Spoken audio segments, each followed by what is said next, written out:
अच्छा जी। इस्लामाबाद पुलिस ने कहा है जी कि हमने जदीद टेक्नोलॉजी हासिल कर ली है। हम जो ड्रोन कैमरे हैं, ड्रोन जैसे ड्रोन कैमरे होते हैं इसी तरह ड्रोन शेलिंग उन्होंने उसकी टेक्नोलॉजी हासिल करी। वो कह रहे हैं कि अगर ये लोग इस्लामाबाद लेके आएंगे लोग यहाँ जलसा यूज़ करने की कोशिश करेंगे तो हम उसके ज़रिए इनका मुकाबला करें। नहीं, मुकाबला तो मुश्किल हो जाएगा क्योंकि जो कैपीके की अवाम में निकलना है, ये तो ड्रोन पे शेलिंग का कह रहे हैं। उनको तो ड्रोन अटैक में वो अभी तक टिके हुए हैं, डटे हुए हैं। तो वैसे शेलिंग से तो कोई घबराने वाली बात नहीं है। वो तो हमने ऑलरेडी टेस्ट कर ली है।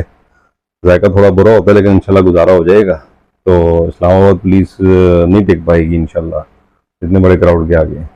अच्छा, और जो खान साहब ने बोला जी कि मैं सितंबर में जी बिल्कुल, ये इस्लामाबाद अब का रुख करूँगा, मतलब मैं नहीं रुकूंगा।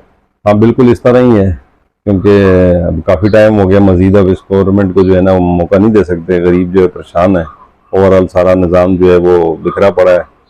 बाहर से लोग इनके साथ तावन नहीं कर रहे। सैलाब में लोग डूबे हुए हैं, उनको अभी तक कोई प्रॉपर तरीके से उनकी जो है मदद नहीं की जा सकी। तो लिहाजा ये है कि अब मुश्किल है कि ये रोक पाएँ अवाम का समुंदर। अवाम से बिल्कुल बदजन हो गई है और बिल्कुल अवाम में एक गम और गुस्सा है जो वो कॉल के इंतज़ार में है। खान साहब थोड़ी देर की है लेकिन ये कि अभी उम्मीद यही है कि इस महीने में ही इनका जो है वो लपेटा जाएगा निज़ाम।